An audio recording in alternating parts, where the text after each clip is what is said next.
Greetings and welcome to another episode of Super Speak Sundays. I'm your host, James the Orator. And as you know, we identify ordinary people who have gone on to do some extraordinary things. That's our platform, and we're going to stick with that. Hey, we're so happy you joined us today. We want to encourage you to continue to go to our YouTube page and subscribe to that channel. We're getting a lot of energy. We've only been on this platform for a short while, but people seem to be enjoying what we're doing. And again, this is not just for me. This is for you. We're trying to change the lives of people, and we do that through information and education, through the stories of other people. And so again, don't forget to go to YouTube. We want you to subscribe so you will have firsthand knowledge of the information that we'll be releasing each and every week at 7 o'clock p.m. Eastern Standard Time on Sundays. Today, man, you know what? I'm a father of four. And you know what? Being a father is not easy in any form of the imagination. But we have some brothers here today who have written a book, a guide to fathers to help with the process of fatherhood. Let me get right into it. I want to read their very high-level bio. So often we hear about the hard work of mothers and all the public praise they receive, especially as it relates to fathers. Stacia Gowen, who had a vision to address the importance of fathers, collaborated with friends who were also dads, some who she's known for over 30 years. The motivation for this group was to allow them to share their experiences with young dads, middle-aged dads, older dads, granddads, and even dads-to-be. The stories that they share in the book, Tales from Fatherhood, are enlightening and full of guidance for those on the fatherhood journey. For example, the authors share, number one, lessons that they've learned, questions that they've asked their children, and they've also are ready to provide any resources that you may need. If you are a father who is in need of inspiration, this book is for you. Ladies and gentlemen, help me welcome the authors of Tales from Fatherhood. Let me bring these brothers in. We have 5 of them, and so we're going to bring them in one by one. Yes, sir. There's 3 and 4. Gentlemen, how you doing today? We're good. We're good. Thanks for having us, James. Oh, no question about it. I was so excited to be able to have you guys to come on. Again, fatherhood is no easy task. And, you know, you all have created a platform to help fathers to become the best that they can be. Now, before we get into our introductions, well, let's do introductions first, and then I have a little surprise for you guys. So whoever wants to go first, just a very short introduction of who you are, maybe a little bit about the book, and then we'll go from there. Hey, James, I'll start. I am Ed Gowens. I am the husband of Stacia Gowens, who helped come up with this concept of this Tales from Fatherhood. There are actually 14 authors who contributed to this book. The gentlemen that you see here are just a small subset of that number. So we have Bryant, we have Kareem, and we have Robert Hurd, who's actually my father-in-law. I actually also have a brother, Lamar, who's also an author with this book. So each of us give a perspective from our experience and the lessons that we've learned that hopefully are helpful to people. The book is available on Amazon. You can buy the Kindle version, and you can also buy the paperback. And each of us also have a set of books, and we've been steadily working with our friends, family, just anyone who's interested in hearing it. We sign copies, we send them out, we do whatever, and we're so happy to be on a platform like this where we can have the men talk and communicate and represent what fatherhood is, because we know men don't communicate as well as they should. And this is a great platform for us to kind of open that door and begin to have the conversation. Now I'll turn it over to Bryant and let him introduce himself. All right. Hey, really happy to be on the platform. My name is Bryant Seaton. I'm originally from Southern California, San Bernardino. Went to school in Florida, met my wife there, moved up to Indianapolis after that. I'm been married 19 years and a month. And I have 2 kids, a sophomore in high school and a 6th grade, or well, now a junior and a 6th grader. Be careful. You don't mess that up. Right. a junior and a sixth grader, and we also have an international student from China. And I want to first thank Ed and Stacia for Sure. just being gracious enough to allow me to be a part of this project. As I think we'll get into it, it was really cathartic and great for my soul to actually put my truth down on paper and actually be able to think about my life and think about fatherhood and my own journey. So I want to make sure you guys hear that, I really appreciate it. It's been really a pleasure to be a part of it. So that's me. Definitely. Welcome. Who's next? Kareem? Hello, everyone. My name is Kareem Washington. First, I want to thank Ed and Stacia as well for putting this project together. I grew up with Stacia, went to high school. We have a friendship, brotherhood, sisterhood, 30 plus years. I'm originally from Lansing, Michigan, born in Detroit. I am the oldest of three boys. My parents have been together for 50 plus years. Okay. I'll kind of share too in reading some of the other chapters, like unlike a lot of brothers who are involved in this project, my upbringing with my father was very traditional, two-parent household, both work, very stable. So, we can get into that a little bit, but I am a girl dad. My wife, Kim, and I have been married for 20 plus years. We currently reside in Atlanta. I have two teenage girls, Cameron and Kendall. So I'm excited to share what that experience has been like. I'm the oldest of three boys, so raising girls was very different and foreign to me. So I'm looking forward to the conversation. Welcome. Mr. Hurd. Hello, can you hear me, sir? Yeah, we can hear you. Okay. Glad to be here, glad to be part of this project. My bonus daughter, Stacia, asked me to write something on being a bonus dad. I was very happy to do that. My involvement with she and Ed has just been great. Wonderful people. As the other three gentlemen talked about their upbringing, mine was probably a little bit different in that my father, the only thing I got from him was his first name and not a stitch of clothing nor a piece of bread. So I had to try to figure it out as I was going along. And that's part of what I talk about in the book is just my journey and how each decade of your life gives you different lessons. Absolutely. Traditionally what we do on the show, we always start off with a quote and anybody can jump in, but we're going to give you your quote. This is an impromptu quote. I'm going to read it and then we'll just get some feedback from one or a few of you guys who choose the answer. All right. So the quote says, "The lone father is not a strong father. Fathering is a difficult and perilous journey and is done well with the help of other men." And that's by John L. Hart. What are your thoughts regarding that quote? I love that. Anybody can jump in.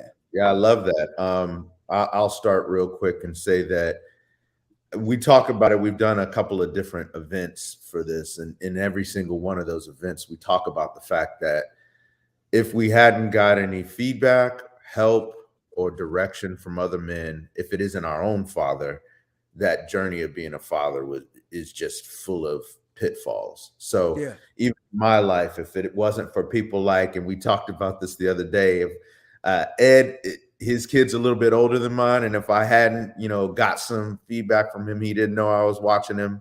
But if I hadn't got some knowledge from him, I probably would have struggled myself with my own kids. So and Jimmy, we got close friends like Jeff, and if it isn't tightness within a bond within men, that's right. It becomes a very difficult journey.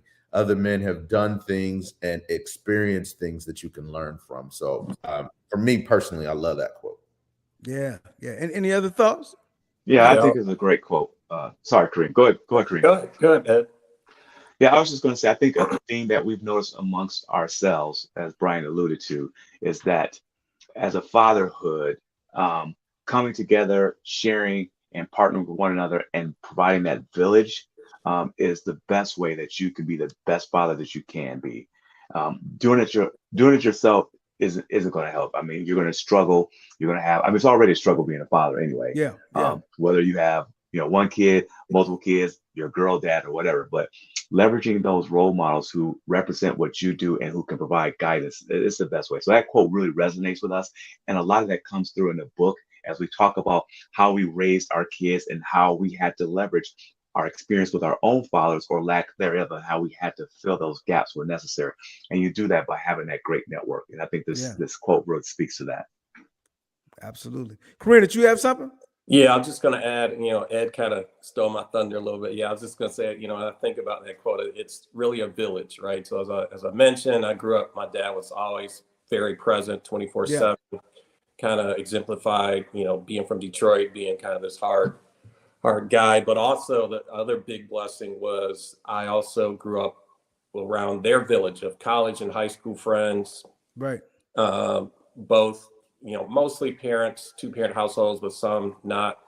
And then, I've tried to take those experiences within our own village that we've created around our children as well, as we raise kids as well. So as Ed said, I think it's a network. It's not, although it can be done alone, you're always going to need people in good and bad, right? I know a lot of brothers in this have talked about not having their fathers present in their life early on.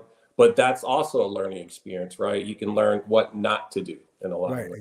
Exactly. Kareem, you talked about growing up in Detroit and being in this environment where it was what we call, I guess, hard or what have you. When you write a book like this, where you talk about fatherhood, you become somewhat vulnerable because, number one, men don't talk about things like this. And number two, to talk about your father is almost like, like you are opening yourself up to be vulnerable, as I mentioned. How vulnerable did you all feel in writing this book? Yeah, so that's a great question. So quick correction. I grew up in Lansing, Michigan. My parents are from Detroit. I was born in Detroit. So they were the first in their families essentially to go to college at Michigan State. So that was an interesting kind of experience as well, because a lot of what they learned was growing up in that very hard environment, not having anything. We grew up, me and my 2 brothers grew up very different. We grew up very middle class, but we pretty much had everything we needed. Never went without meals, always had a bed to sleep in, like all of those things. So yeah, it was a very different experience, but also got that other kind of side that, brothers in this group probably have more firsthand knowledge as well. So for me, growing up, I always thought about, like, I have all the blessings. Like, the pressure I put on myself was around, I can't fail because I don't have an excuse not to. I have all these things that were provided to me from a support network. Okay. Other comments about vulnerability in writing the book? Yeah, I'll just jump in just for a second. And so on one of our podcasts before, Brian talked about alluding to the therapy it was to actually put your story down on paper and express your feelings. It's something that I know we probably all felt a little uncomfortable with, and we had to really think hard of what we wanted to say. Was Mr. Johnny on the spot. I think he was the first one to have his chapter done.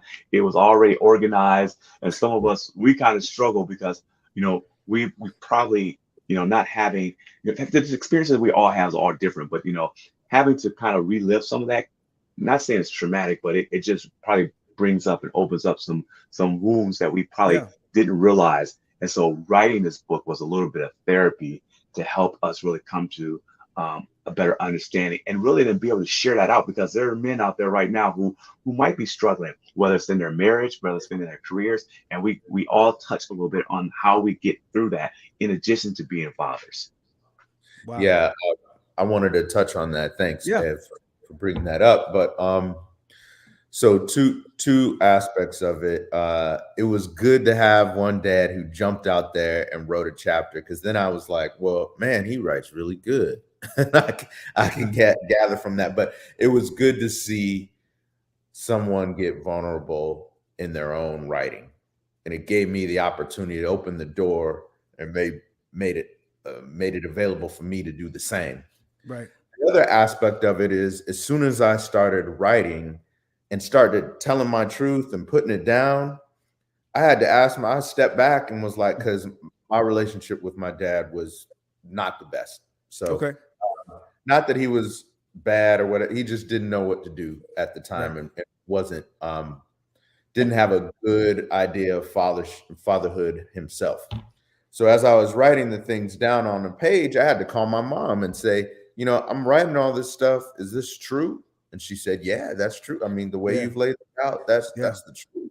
And so I had to start grappling with that myself, which is something I've never really, taken the time. You guys know, as soon as you get married and you have kids, it's a grind. You constantly going. You got to put food on the table. You got to do things, and you never stop to think about, the past and why I am the way I am and why I do the things the way I do. So that's why I really thanked Ed and Stacia for giving me the opportunity to write this down, because it's made me think about my own life, right? Yeah. And it is really therapeutic. It is really healing sometimes to be able to think about what you've been through and write it down. So absolutely. Yeah, it was a struggle, Jimmy, at first to be vulnerable. It was really hard, but I'm glad other dads did it. So then it gave me that opportunity. Absolutely. Absolutely. It opened the door. Right. Mm-hmm. So in this book, each of you have separate chapters that you have focused on that makes the book very unique. Unlike someone who's just one author who writes a book and it's all of their thoughts, this is a compilation of many different thoughts and ideas. Talk a little bit about don't talk about every chapter, but the ones who are present today, because we know there are multiple men who are involved with this project, but kind of talk a little bit about your particular chapter and why it was important for you to write on that particular topic. I'm gonna call out Grandpa Bob. So Bob, why don't you start? So we'll give you a chance to jump in here. Okay, I guess what I would add, James, is that when Stacia asked me to do this, her being the bonus daughter and me being the bonus dad, I thought, yeah, this is important. I'm a retired educator, and I've been in education for 50 years. They asked me to be the interim principal at a building where the principal had been deployed in the National Guard to vet Afghans. So I thought I was going to be doing that for 6 weeks, and I've been there for 11 months, and I got another 4 months to go. So, I told Stacia I was going to be too busy to do it. She kind of appealed to me once again. Come on now, and I just started writing, and as Brian says, once I started writing, things flowed. I think part of what my chapter was on the blessings of being a bonus dad. A lot of times dads are called stepfathers. You've heard the expression being treated like a stepchild. That's right. And that kind of implies less than. To me, stepfather implies less than. I think bonus dad, what that kind of means is that you've been elevated. And for me, my bonus daughters made me feel like they were good about the relationship I had with their mother, and they felt like they had hit the lotto and came in with the jackpot. And I was happy about that. So I've always tried to do everything I could do for them, as well as for Ed and Stacia's kids, for the bonus grandkids, because I was there, early on when they were first born, and having them in our lives and spending summers with them has been wonderful. The other thing, James, I'd like to just briefly talk about was where you talked about, men not talking and men not sharing. I think Ed alluded to that as well. All of us need therapy for something. That's right. And the truth being is that we can't run away from that. We've got to look to each other to heal. Our kids don't come with an owner's manual like our cars do. So for us to think that we have all the answers, nobody has all the answers. Two kids are exactly alike. We may have 4 or 5 kids, but those kids aren't exactly alike. I mean, they all got differences, and they all have unique things about them that we have to try to address. I have more to share, but I'm not going to talk for 20 minutes because I could easily do that. Well, you know what? We want people to go buy the book. It sounds like you have some nuggets in this book that people have to go and read about. So we don't want you to give it all on here. We want you to just plant the seed and then allow people to go to Amazon to get that book. Because if we give them too much here, they may say, "Well, I don't need it. I got it all here." So no, thanks for sharing. That's really important. So I think somebody else is going to jump in. No? All right. I'll jump in. I'll jump in real quick, James. So my chapter is entitled "What If Fatherhood," and the basis of it is the what if Marvel series on Disney Plus. It was kind of like the animated series that talked about Yeah. all these different alternatives. What happened if Captain America was actually Pamela Carter? What happens if Ant-Man didn't have the suit and it was Yeah. his love interest, his father, that took over? So I built my story around what if, being a protector, what if about having a vision, and then what if around Doctor Strange, fatherhood is not magic, right? So That's it. there's no magic pill. There's not a set of, like Bob just said, there's not a set of instructions that come with being a father. And some of us who haven't had the benefit of having a father in home with us and living with us like Kareem has, we've had to really learn on the fly. And Yeah. that's where we talked about earlier, where, the village, recognizing those around you who are of help or where you can go seek help. That's the thing that I think we like to highlight.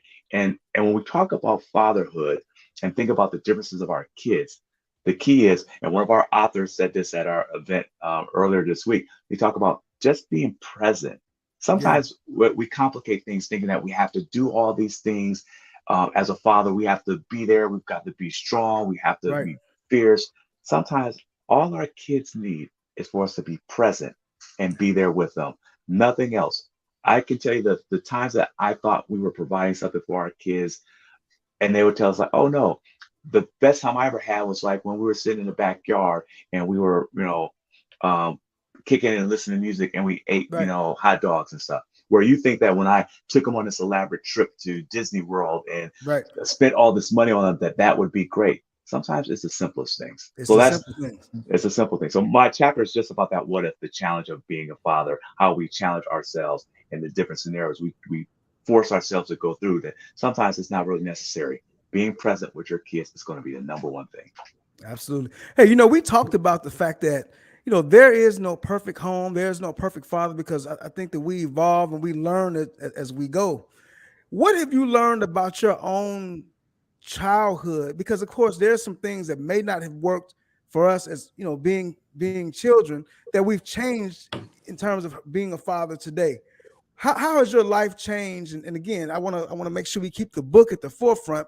How has your life changed as a result of writing this book, but then also being able to reflect on your own childhood and how how things have changed in terms of how you are raising children? Yeah, I'll jump in here. I think first and foremost, I mean, kids today, they're just so much more connected to information, access to information. So I think a lot of that sort of life principles that we grew up with, we really had to like really seek out, and a lot of the kind of taboo stuff, so to Yeah. speak. Where now, like, kid can go online, in 5 seconds and kind of basically learn about anything. Yeah. So for me, raising girls, that's always been like a fear of them kind of getting the wrong type of content and information. But I Right. always go back to my upbringing. My parents grew up in the '60s, very liberal. They didn't hold anything back from us, right? We talked Right. about the good, the bad, the ugly. So I think for me and my wife and I, how we raise our kids is like trust the principles that and the foundation of our family. I'll talk about in my chapter, family, being affirmed and be special, right? Right. And you're right. So like if you kind of hold those three kind of pillars, you got to trust that your kids will ultimately make the right decision. There are going to be some bumps down the road and they're going to make mistakes, but you got to let them live at the end of the day, right? You got to let them fly and kind of Right. experience, not cocoon them so much that everything is perfect, so to speak. Yeah, I would agree. I would agree. I think one of the lessons I've learned is that you cannot, keep your children in glass houses, because when they come out the house, it becomes something totally different than what you thought. And so I think exposure on many different levels are important. Let's be real. We live in a society where many mothers are heading households, and unfortunately fathers are not present. How can a mother who might be listening to this today, how can she benefit from this book? James, I would say that all right, let's be honest here. Number one, a mother can't replace a father, just like a father can't replace a mother. There Okay. are just natural aspects of being a role model, a male role model, and a female role model. Now, it's not saying that a mother can't provide, stability. They can't provide some of those things, but there needs to be some type of male father figure influence to help that, because I can't raise my daughter any better. I can't. My wife, she takes the responsibility of certain things, knowing how to help my daughter be a woman, just Right. like I, as a man, can teach my son to be a better man. So it's not to say that they can't parent, but when it comes to understanding that role from a father and a mother perspective, they are different. And Absolutely. it's not necessarily a bad thing. So for a mother who may be that single parent, the best thing she can do is find a good role model or a set of role models that can be instrumental in helping them with their kids, and especially our young boys, and especially Sure. our young black men. You've got to surround them and give them that strength. It has to be that village. Some of the things and concepts we talk about in the book, really, if you think about it, come back way back from Africa, right? Back then there was a village, and in that village there were certain roles, and Right. in those roles there were the men. The men took on certain responsibilities. They helped bring the other men up and raise them up, just like the women had other responsibilities to bring the young ladies up. So taking that perspective of involving people in your child's life, especially for a son, bringing in that role model or role models, is going to help that child be well balanced and understand that you can't do it all alone, right? That's right. I was raised by a single mother, and she did it all alone. And I know that impacted the relationship I had with my father. And our father and I are now mending much better. But we went through a little bit of a trauma there because my mother didn't want him around. And that in itself has impact. And we have to be careful when we talk about situations like that. Sure. Absolutely. James, I'd like to what, jump in and on that for just a oh, second. please. I think that one of the ways that this book will help single mothers is to give them an idea of what the vision of a strong father looks like. When you take the stories from the various gentlemen who all contributed to the book, you can kind of compile an outlook of what a strong father does. What does a strong father does? What does a strong father do for their adolescent children, their young adult children? How does a strong father interact with a wife? Right. I think we covered a lot of those topics. If a mother didn't experience that in her own life, if she didn't have that in the life of her child, then she's got to be able to find that information That's right. somewhere. And I think That's right. this book represents a resource to help people to try to begin to put together that composite of what a strong father is. Do I think it substitutes for having men in your lives? Absolutely not. Right. But is it a good foundational start? Yeah, you have to have some standards. The other thing that it does is it allows a mother to help her son understand, this is what I'm trying to help you develop into.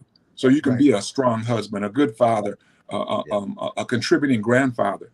It helps her daughter to begin to understand, no, you're not just looking for a cute boy. You're looking for That's a it. person who's developing into a strong man, someone who can be the kind of husband, the kind of father, the kind of grandfather that can be in your life. And if they're Wow. not up to that, then maybe you need to keep on pushing. Ooh, y'all heard that, didn't you? You heard that? That's from Mr. Hurry. I better quote some of that stuff, man. That's all right. Hey, there's a young man who is expecting his first child. He doesn't know what direction to move. Maybe he has had a father, maybe not. Final thoughts. What are your words of encouragement to this young man who may be watching this and saying, this might be my only saving grace to being the father that I need to be? And plus, I'm going to buy the book as soon as they give me these nuggets. So What are your thoughts?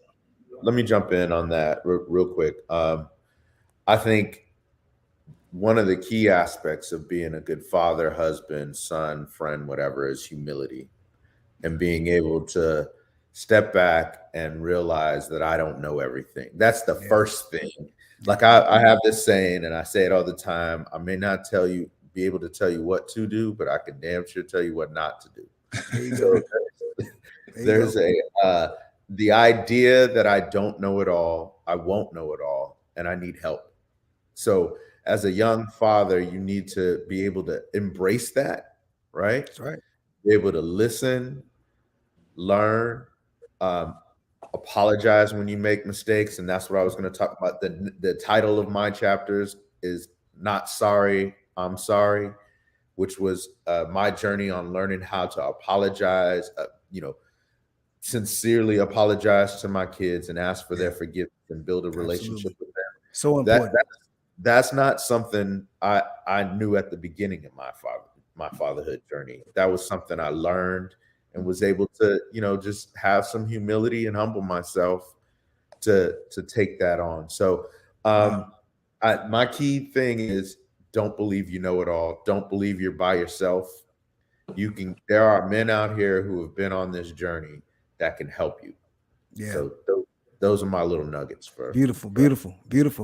I'll add to that.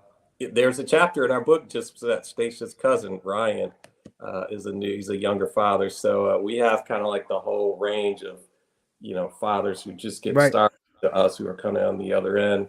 I'll also add too, speaking about quotes, like one of my favorite quotes is like, show me your friends and I'll show you your future. Your future. Yes, sir. So being able to just surround yourself with people who make you push yourself is kind of like what Brian and Ed are saying. That kind of goes back to the village story. And it's not always good. That's the other thing. I think for me, I think we learn most when we fail, right? So not being afraid to always kind of create this perfect environment. So having some adversity to go through, that's right. For a lot of people, that's where you build a lot of your foundational learning experiences. Mm-hmm. Oh man, well put. Very well put. Yeah, don't build muscle by not being adverse. You have to be in the gym and work out. That things, you don't get stronger by not going through anything. So, that's right. Yeah, I agree with what Kareem said. Mr. Gowens. Yes, sir. What are your thoughts? Yeah, I mean, these guys have hit on it, all the major topics. I'll highlight one of our other authors. His chapter was talking about failing up. So like all of us have talked about, if you don't try or do anything, it's not about you failing and falling down. It's about us failing, getting experience so that we grow and step upon that failure and learn from that experience so that we can be better. And that's the only way you're going to get better. So as a young father, don't be afraid to make mistakes. Don't be afraid to experience and share that experience and have your kids go through that experience. And it can actually be refreshing for you to kind of see the life or world through your young person's eyes and how they experience, right? And like I just said, being present for them is going to go so long. I mean, you need to make the sacrifices to be intentional with your time spent, quality time, sharing, talking, have those moments with your child where it allows them to open up and to see you. And we talked about it earlier, being vulnerable. Our kids are watching us all the time. They see what we do and what we go through, and how we handle that is what's going to drive and build a foundation for them and who they are as individuals. Man, beautiful words. Mr. Hurd, we're going to wrap up with you. Final thoughts. I guess what I would say is that, again, this has been a wonderful experience writing with these gentlemen. It's allowed me to look back. I always tell my students that I work with that there's a difference between information and wisdom. I mean, when Kareem alluded to all the information that's out there for the young people, it's a ton of it, and stuff that we couldn't access until we were teens or 20s. I mean, these kids can figure out how to pull it up on their computer when they're at 10. That's right. So they can get the information, but they don't have the experience and the wisdom that we bring to the table. So I guess what I would say is that we just need to keep in mind that we're developing our children and we're developing the children that are around them. There are going to be kids that come into your household, that come into your life because they don't have what your kids have. That's right. And they're going to want to be around here and listen to, that dad talk or this dad. And if those things are missing in their lives, then not only do we have to be the father for our children, but sometimes we got to be the father for the whole neighborhood, the whole street, the whole community. That's it. Those are some beautiful words to kind of wrap us up. Gentlemen, you know what? I mean, this conversation was definitely fruitful. It's helped me. I mean, I'm a father of 4, but just the short time that we spent today, just kind of hearing your stories and perspective has definitely been encouraging. And I'm sure that others who are watching this are encouraged as well. You know, we're going to push this book, Tales from Fatherhood, ladies and gentlemen. We have 4 of the authors here today, and it's a total of how many? 14. 14 individuals contributed to the book. So we've got 11 others all across the spectrum of fatherhood. Yeah, we want to let me I know Brother Hurd is holding the book up, but I did a little research, so we're going to show the cover of the book. This is what it looks like. You can get this book on Amazon, and you also have a Facebook page. Is that right? We do have a Facebook page. We actually have 2. One that's for the general population, that's Tales from Fatherhood page, and then there's one just geared towards fathers, and that's the Tales from Fatherhood group. So that one's more, private, just for men to be able to come in there and share and ask for guidance or chop it up on any questions or topics. And the other one is for the general population. So for our support system, our wives, our aunts, our mothers, our friends, things like this. So we have 2 Facebook page posts. And if you go Tales from Fatherhood, you'll find it out there on Facebook and join, or you could ping one of us, either myself, Brian, Bob, or Kareem. Absolutely. And just real quick shout out to Stacia again. I mean, I don't think we can really share how impactful it was trying to corral 14 busy dads together. I mean, she literally created 10 different ways to communicate with us: phones, Zooms, emails, texts, to keep us all on this path and journey. So just wanted to big up my sister Stacia and Ed as well, just for making this whole project happen.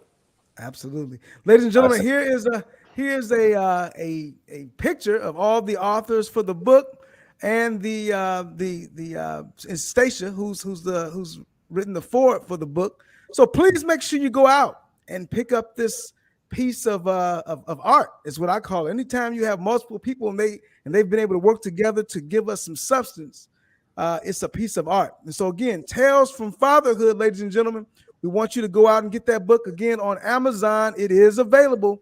Gentlemen, again, thank you for taking the time today. I definitely want to do a follow-up. I just feel like there's so many other areas that we could have gone in, that we could have really dug our shovels in to get more substance. But we're going to continue to help you to promote this. I think it's very, very important. And again, we want to thank you again for joining us here on Super Speak Sundays. Thank you so much, James. We appreciate it. Thank you. All right, gentlemen. Have a good one. We'll see you soon. All right. Take care.